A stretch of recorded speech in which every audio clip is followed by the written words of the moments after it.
Depuis environ une dizaine d'années, mai 2013, la bande sahélo-sahélienne est le théâtre d'attaques terroristes répétées. Ce mouvement dangereux est très bien suivi par le chef suprême des armées, le président de la République. Et c'est pour ça qu'en 2018, le gouvernement a décidé de prendre des actions préventives. Donc de 2018 jusqu'à ce jour, le pacte de la Pandjari et le pacte W ont été occupés par l'armée pour prévenir l'avancée de cette menace sur le territoire national. La résultante est qu'à ce jour, on ne peut dénombrer aucun gîte de terroristes sur le territoire béninois. Cependant, des incursions sur le territoire restent largement possibles. C'est ce qui explique l'attaque d'une de nos positions dans la nuit du 1er au 2 décembre 2021, puis d'autres attaques. Mais la situation est sous contrôle, car le chef de l'État a donné les moyens pour protéger le soldat de façon individuelle et ou collective, et également avoir suffisamment d'équipements pour prendre le dessus sur le plan opérationnel. Mais est-ce que ces événements malheureux impactent le moral, sinon la détermination de nos troupes? Non, c'est le phénomène contraire que nous avons observé.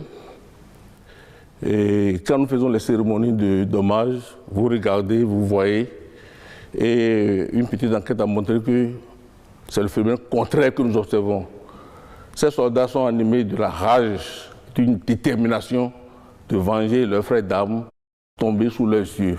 Je profite pour saluer la mémoire des élus disparus et témoigner la compassion du gouvernement tout entier à ses proches et aux ayants droit de ces valeureux disparus. Sans rentrer dans les détails, je peux vous dire que tous les segments, c'est-à-dire toutes les armées, que ce soit l'armée de terre, l'armée de l'air, la marine nationale et la garde nationale, ont une politique d'équipement qui est en cours, nous avons déjà fait les commandes, nous sommes déjà en train de faire les réceptions.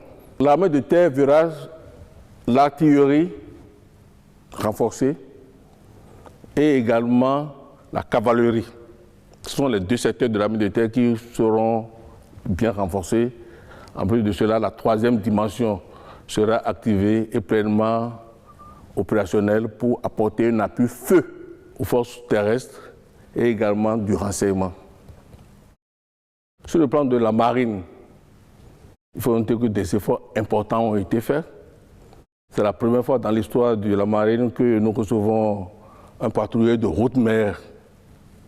Ce patrouilleur de haute-mer est accompagné d'une vedette rapide d'intervention.